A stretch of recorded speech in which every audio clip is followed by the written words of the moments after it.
咁我哋會做一個簡單嘅採訪嘅，唔知你 O 唔 OK 咧？ OK OK 可以啊。我八幾年出世，去到我識得懂事以來啊，我老豆就已經開始都係玩砌模型㗎啦。但係佢玩嗰啲咧，通常都係嗰啲軍事模型嚟嘅。咁我就經過睇住佢喺度玩，就好過癮喎，好得意喎。佢嗰啲咩嚟㗎？跟住後尾咧，當其時我哋睇電視啊、睇卡通啊，到睇下睇到哇，機動戰士高達喎，哇正喎！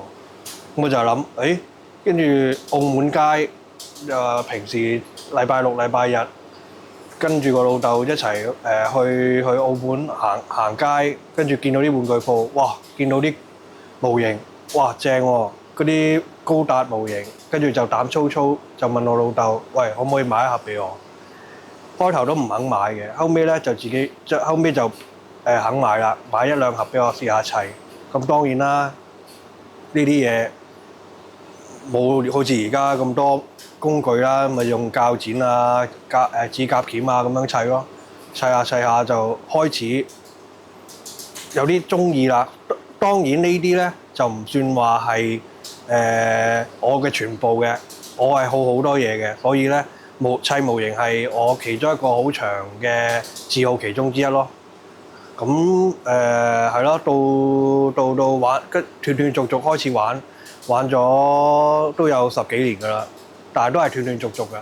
我高中到大學嗰陣時係少玩咯，因為讀書返學啊，阿爸阿媽唔俾啊嗰啲咁樣咯。但係你自從知道呢度之後咧，我條癮又起咗出嚟啦。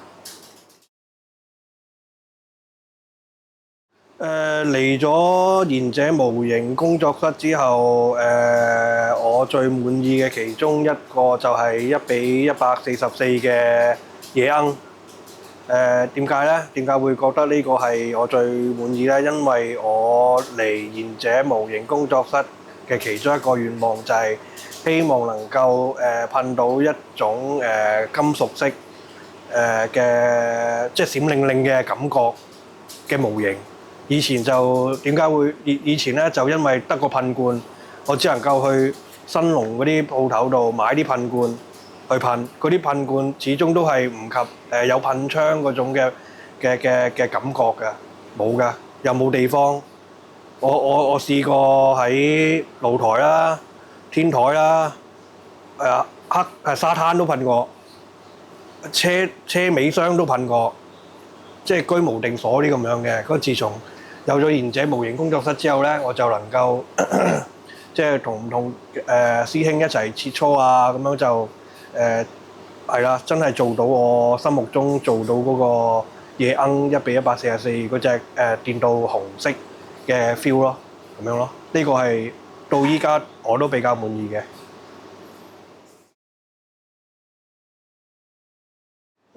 我喺3年前2023係啦，應該2023年嗰陣時咧就知道賢者模型工作室嘅，但係知道嘅情況咧就係好 QK 嘅，係我公司嘅香港同事用 Facebook 同我講，你哋澳門有一間叫賢者模型工作室喎，跟住係咩？有呢樣嘢咩？咁我就照翻我個香港同事俾我嗰個地址咧，就去望下究竟係咪有呢間嘢。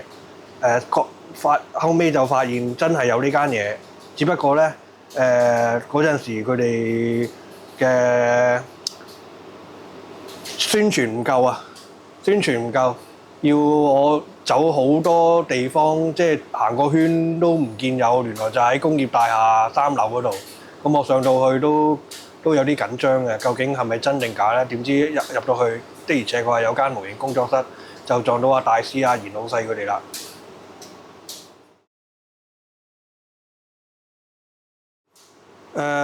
首先我未知道呢間模型工作室嗰陣時咧，我係唔知道，亦都冇人話俾我聽澳門係居然會有一間可以俾我哋砌模型嘅地方、噴塗嘅地方，一啲都唔知嘅。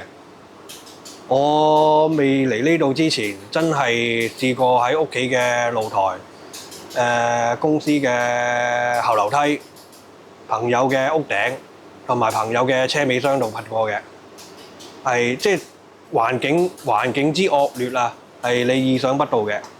咁後尾真係知道啦，知道有呢間嘢啦，知道呢間有賢者工作室啦，我就就去嚟望下，雖然個環境咧就唔係話咁舒服，但係咧我指住我以前嘅經驗咧，哇呢度真係好好噶啦，已經有冷氣，有個水簾，有人教你點樣噴調油啊，噴模型啊嗰啲咁樣，已經好好噶啦，已經對比我以前10幾年前咁樣居無定所嗰啲咁樣嘅環境已經好好噶啦。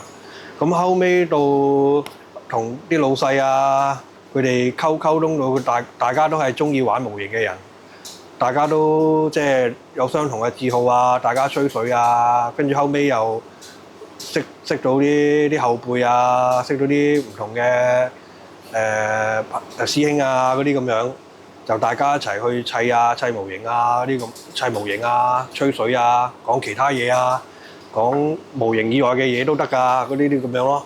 咁我就覺得即係好似即係有第二個屋企嘅感覺咯。即係雖然我唔介意，即係我唔計較嗰陣時舊鋪嘅環境係點，大家即係聚埋一齊，話吹下水，大家食下嘢嗰啲咁樣，我覺得都OK 嘅。依家搬咗新鋪之後咧，環境又大咗，人又多咗，咁就係咯，就令我有更多嘅地方去砌啲模型咯。啲老細又唔介意我砌得多砌得快咯，仲係咯，仲俾個地方我放添。咁我就所以呢度就令到我最覺得 OK 啦，可以繼續喺賢者模型工作室度繼續砌落去。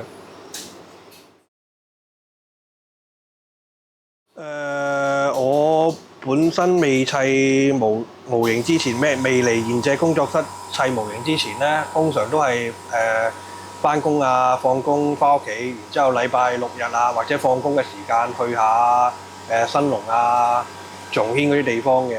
咁嚟咗呢個賢者工作室之後咧，我基本上都冇咩點樣即係去點樣去更改我嘅生活習慣嘅，只不過係將我去平時成日去仲軒啊，即係去筷子基嗰啲時間咧，禮拜6日去筷子基嘅時間咧，全部就放晒喺賢者模型工作室度咯。同埋即係最緊要就係睇下你自己本身你嘅家庭係點啊？有冇屋企人啊？有冇老婆仔女啊、女朋友啊啲咁樣咯？同埋你工作嘅環境離工作室遠唔遠啊？我就係受呢兩樣嘢影響㗎嘛。咁我而家都仲係單身，咁都唔使話睇人哋面色。咁我自己中意放工就即刻過嚟咯，冇問題嘅。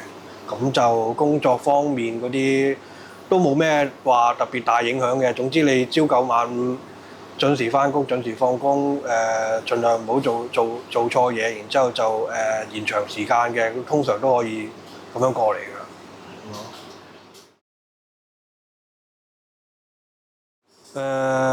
應該係我想噴金屬色嗰陣時，即係首先係打磨好個件，係啦，打磨令個件好令，然之後咧就再噴呢個金屬色，噴出嚟嗰種閃靈靈嘅效果係令我最滿意嘅。點解？因為都係我嚟賢者模型工作室嘅唯一嘅目標，就係想噴一個真係閃靈靈嘅模型咯。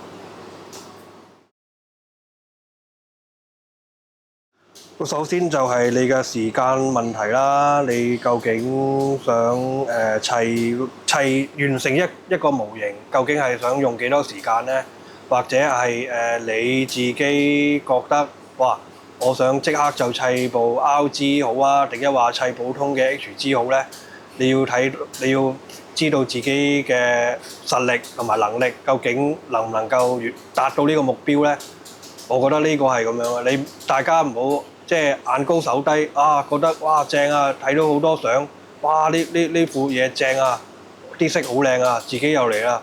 點知一噴到落手就噴唔到自己嗰個想要嘅效果，就即刻就冇咗嗰個心機去繼續噴。我覺得呢個係唔啱嘅咯。你即係唔好將自己嗰種期望值放得太高。做人都係咁噶啦，唔好將自己期望值放得太高，要知道自己嘅能力係幾多。